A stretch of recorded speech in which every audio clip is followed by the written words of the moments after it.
وہ پابند سلاسل ہیں، اہل سنت کے علماء نے روزہ رکھا ہوا ہے، اگر وہ توڑنا نہیں چاہتے کم از کم کھول تو لیں، اتنا لمبا روزہ تو نہیں ہے۔ ایک زمانے میں امیر المجاہدین خادم حسین رضوی صاحب زندہ مجدہ پابند سلاسل تھے، 6 مہینے تک آپ کو قید و بند کی صعوبتیں برداشت کرنا پڑی تھی، اور یہی حال اب کنز العلماء کا ہے۔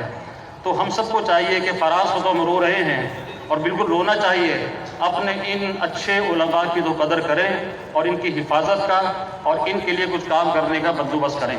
اللہ تعالی ہم سب کو عمل کی توفیق نصیب فرمائے۔ وآخر دعوانا ان الحمدللہ رب العالمین۔ یا نبی شان کی خاطر، یا نبی ہم جان بھی دیں گے، یا نبی حق کا دائی حق کا واصف اشرف آصف، اشرف آصف حق کا دائی حق کا واصف اشرف آصف، اشرف حق کا دائی حق کا واصف اشرف آصف، اشرف حق کا دائی حق کا واصف اشرف آصف، اشرف چھایا چھایا دین چھایا، چھایا چھایا دین چھایا، چھایا چھایا دین چھایا،